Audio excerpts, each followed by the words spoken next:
Israel और Hamas की जंग जब शुरू हुई थी तब शायद ही किसी ने सोचा होगा कि इजरायल को हमास और उसके लड़ाकों के अलावा अलग अलग प्रॉक्सी गुटों का भी सामना करना पड़ेगा। इजरायल के लिए अगर कोई सबसे बड़ी परेशानी की वजह था तो वो था लेबनान का हिजबुल्ला, जो कि आए दिन उत्तरी इजरायल को अपने एडवांस हथियारों के दम से दहलाते रहता था। समय के साथ साथ जैसे जंग तेज हुई, इजरायल ने कई बार हिजबुल्ला की कमर तोड़ी, कभी उसके टॉप लीडर्स को मारकर तो कभी उनके हथियार भंडार को तबाह कर। बावजूद इसके हिजबुल्ला के हौसले पस्त नहीं हुए। वो जंग में उसी ताकत के साथ आईडीएफ के साथ भिड़ा रहा, लेकिन करीब एक साल से लगातार वार पलटवार करने वाले इजरायल और हिजबुल्ला के बीच आखिरकार समझौता कैसे हो गया? ऐसी क्या वजह रही कि सब कुछ खत्म करने की कसम खाने वाले नेतन्याहू को हिजबुल्ला के साथ जंग के बीच में ही सीज फायर के लिए मानना पड़ गया? क्या हिजबुल्ला के लगातार हमलों ने इजरायली बलों को कमजोर करने का काम किया, या फिर एक के बाद एक हो रहे लगातार हिजबुल्ला के ऑपरेशन ने इजरायल के हौसले को पस्त कर दिया, या फिर हिजबुल्ला के खैबर ऑपरेशन ने आईडीएफ को झकझोर कर रख दिया, जिससे नेतन्याहू को मजबूर होना पड़ा? आइए जानते हैं कि खैबर ऑपरेशन के तहत हिजबुल्ला के हमलों ने किस तरह इजरायली बलों के नाक में दम किया। ये दावा कई रिपोर्ट्स में किया जा रहा है कि हिजबुल्ला के लड़ाके युद्ध के मैदान में अपनी ताकत और युद्ध की कुशल रणनीति का प्रदर्शन दिखाने में कामयाब रहे हैं। जी हाँ, क्योंकि बीते कुछ महीनों में जिस तरह से हिजबुल्ला ने इजरायल पर हमले किए, उससे ये बात साफ हो गई थी कि आईडीएफ अब दो फ्रंट पर जंग लड़ने में कहीं न कहीं पिछड़ रही है, क्योंकि खुद उसके सैनिक अब युद्ध नहीं करना चाहते थे। दरअसल हिजबुल्ला के हमलों में अचानक से इजाफा तब हुआ जब उसके अलग अलग टॉप कमांडरों को इजरायल ने निशाना बनाया, खास करके हसन नसरल्लाह को, जिससे बौखलाए हिजबुल्ला ने फिर अपनी पूरी ताकत के साथ इजरायल के साथ जंग में सीधे कूद गया, जिसमें इजरायल पर 200 से अधिक रॉकेट और ड्रोन अटैक भी हुए। उत्तरी इजरायल के अलग अलग इलाकों में हिजबुल्ला ने तबाही भी मचाई।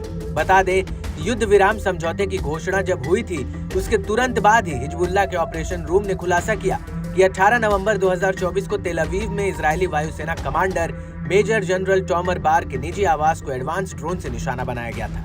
इससे पहले अक्टूबर में हिजबुल्ला के कैसरिया में इजरायली पीएम बेंजामिन नेतन्याहू के आवास पर ड्रोन से हमला हुआ था। नेतन्याहू के आवास पर ड्रोन हमले के बाद इजरायल ने बेरूत के दक्षिणी इलाकों पर हवाई हमला करना शुरू किया, जिसमें कई लोगों की मौत हुई और काफी नुकसान हुआ। इसके जवाब में हिजबुल्ला ने नवंबर में फिर से नेतन्याहू के घर को टारगेट किया और इस बार 2 फ्लेयर बम मारकर वहां दहलाया। इस हमले से ये साफ था कि हिजबुल्ला अब हर अटैक का जवाब उसी तेजी से देगा जिस तरह इजरायल उस पर हमले कर रहा है। अक्टूबर 2023 से लेबनानी प्रतिरोध पीड़ित फिलिस्तीनियों के साथ एकजुट होकर खड़ा है और सैन्य ठिकानों को निशाना बनाकर इजरायली शासन के खिलाफ युद्ध रणनीति का उपयोग कर रहा है। और इसी कड़ी में 1 अक्टूबर 2024 को हिजबुल्ला ने गाजा और बेरूत में नागरिकों को निशाना बनाने और इजरायली शासन द्वारा किए गए नरसंहारों के प्रतिरोध में खैबर अभियानों की शुरुआत की थी और कुख्यात इजरायली साइबर यूनिट 8200 इन अभियानों का पहला टारगेट थी, जिस पर लड़ाकों ने ताबड़तोड़ मिसाइल और ड्रोन से हमले किए थे। इसके बाद हिजबुल्ला के लड़ाकों ने कब्जे वाले हाइफा के पूर्व में नाशेर बेस को फादी 2 रॉकेटों की बौछार से निशाना बनाया, जिसमें भारी संख्या में इजरायली बलों के ऊपर हमला हुआ था।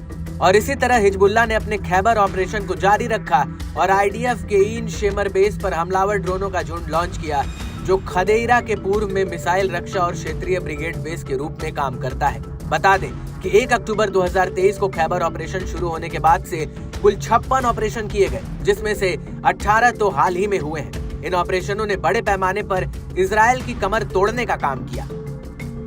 हिजबुल्ला के साथ जंग में इजरायल को बड़ा नुकसान तो पहुंचा है, जिसमें आर्थिक और सैनिकों की जान जाना दोनों शामिल है। इजरायल और हिजबुल्ला के बीच संघर्ष विराम को किसी एक पक्ष की स्पष्ट जीत कहना मुश्किल है, क्योंकि ये आमतौर पर अस्थायी उपाय है जो अंतर्राष्ट्रीय दबाव और क्षेत्रीय स्थिरता बनाए रखने के प्रयासों के तहत लागू किया गया है। लेकिन इस बात से भी इनकार नहीं किया जा सकता है कि हिजबुल्ला के घातक सैन्य ऑपरेशन ने कहीं न कहीं इजरायल को सीज फायर के लिए प्रेरित किया। बता दें कि इजरायल और हिजबुल्ला के बीच करीब 14 महीने के संघर्ष के बाद अब युद्ध विराम लागू हो चुका है, जो कि 27 नवंबर से प्रभावित हो गया और इसकी मध्यस्थता अमेरिका और फ्रांस ने की है।